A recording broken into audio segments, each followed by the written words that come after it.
स्वागत है व्यूअर्स आपका बीक्यू प्राइम में। मैं ऋषभ भटनागर हूं और आप स्टार्टअप स्ट्रीट देख रहे हैं। आज हमारे साथ अमित कुमार अग्रवाल आए हैं। He is the CEO and cofounder of no broker.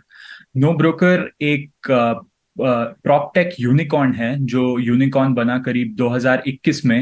Amit, स्वागत है आपका बीक्यू प्राइम में। Thank you very much. Amit, सबसे पहले हमारे व्यूअर्स के लिए आप एक ब्रेकडाउन कर दें कि क्या आमदनी के स्रोत हैं नो ब्रोकर के, और उनका एक आमदनी अपनी एक स्प्लिट बता दें, एक विभाजन बता दीजिए परसेंटेज में ही। हाँ जी, बिल्कुल। तो जिन लोगों को नो ब्रोकर के बारे में नहीं पता है, मैं क्विकली बता देता हूँ कि नो ब्रोकर ऐसा एक रियल एस्टेट का प्लेटफॉर्म है जिस पर आप आ सकते हैं। आप प्रॉपर्टी ओनर हो या आप टेनेंट या बायर हो, और आप साइट पर आइए और आप फ्री में दूसरी पार्टी से कांटेक्ट कर लीजिए बिना किसी ब्रोकर के। तो हम लोग property buyer, property seller, owner, tenant को बिना किसी ब्रोकर के कनेक्ट करते हैं। और ये सर्विस हमारी एब्सोल्युटली फ्री है। तो हमारा जो डिफॉल्ट है वो फ्री है।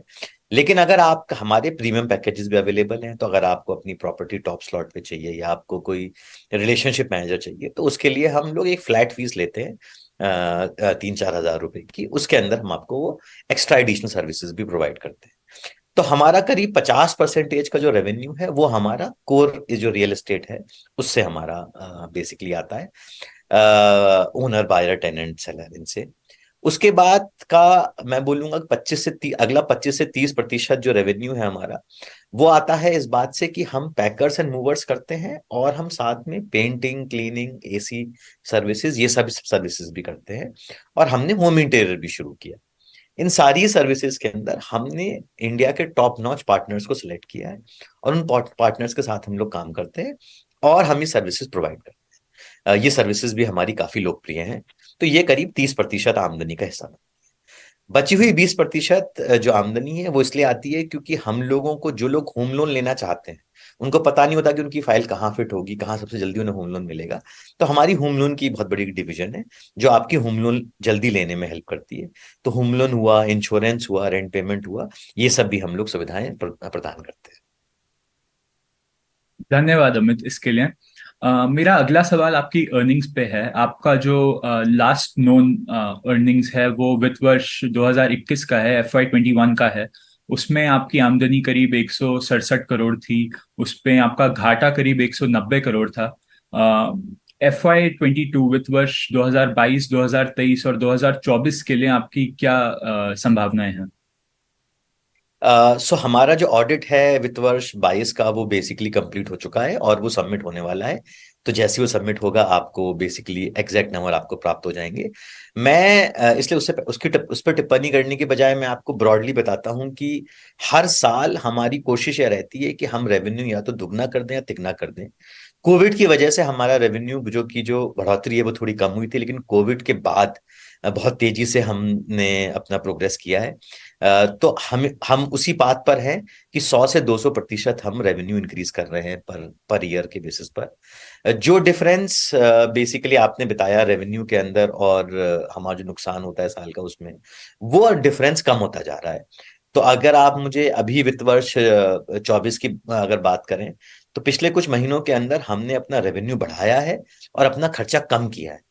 तो अब हमारा उद्देश्य यही है कि आने वाले हम कुछ टाइम के अंदर हम प्रॉफिटेबिलिटी अचीव करें और रेवेन्यू बढ़ाते हुए अपने अपने आप को लाभ की तरफ मूव करें।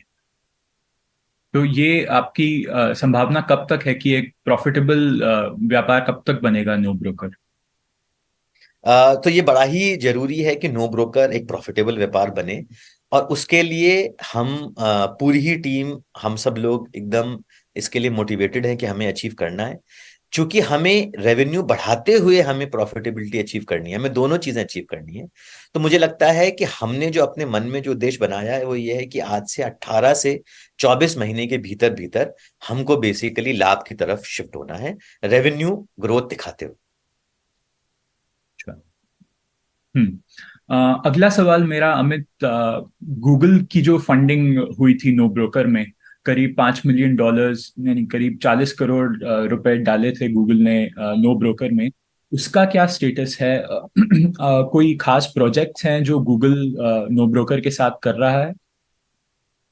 हाँ, तो वो काफी बहुत ही रोचक रहा है वो फंडिंग जो गूगल ने किया। तो अब तक हमारी फंडिंग जो भी होती थी जनरली उसके अंदर नो ब्रोकर का बहुत बड़ा योगदान होता था, कि नो ब्रोकर रियल एस्टेट के अंदर कैसे कर रहा है ये हम। लेकिन हमारा एक और भाग है नो ब्रोकर का, जिसका नाम है नो ब्रोकर हुड। तो जो नो ब्रोकर हुड है वो जितनी भी गेटेड सोसाइटीज हैं, अपार्टमेंट्स हैं, उनकी सुरक्षा के लिए इस्तेमाल होता है। तो गेट पर जो सिक्योरिटी गार्ड रहता है वो रजिस्टर लिखने की बजाय इस एप्लीकेशन को यूज करता है, मोबाइल ऐप को यूज करता है, और ये इंश्योर करता है कि आपके घर में कोई भी संदेहास्पद बंदा ना घुस पाए।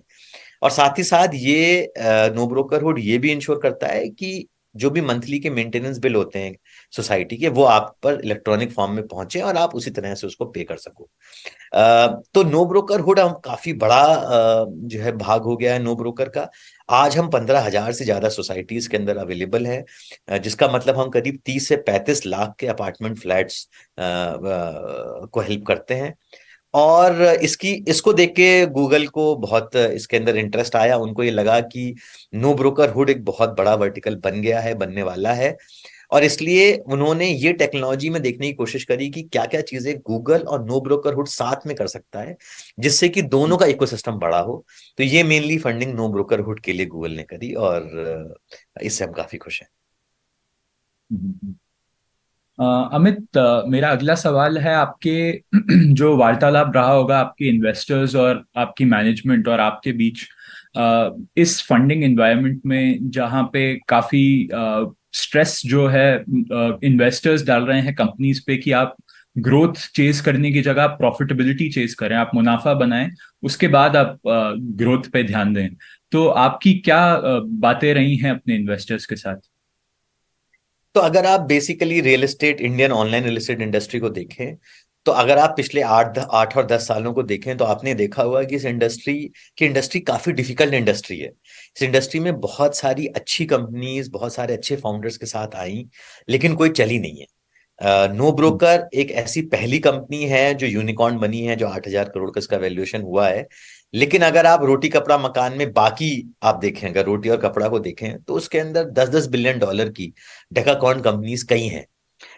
तो मुझे ये उम्मीद है कि एक दिन रियल एस्टेट के अंदर भी डेकाकॉर्न कंपनी होगी, और होपफुली वो हम होंगे। रीजन जिसकी वजह से हम इतने साल सरवाइव हो पाए हैं और हम बड़े हो पाए हैं, उसका एक ही रीजन है कि हमने बहुत ही जमीन से हम जुड़े रहे हैं। कस्टमर को क्या चाहिए वो हमेशा हमने चेक करते रहे हैं। और दूसरा बड़ा इंपॉर्टेंट बात ये रही है कि हमने कंजूसी के साथ खर्चा किया है। हमने कभी पैसे को उड़ाया नहीं, हमने पैसे को बहुत वैल्यू दी है। वो हमारे जो एथिक्स हैं, वो जो हमारी वैल्यू है, वो कंटिन्यू हो रही है।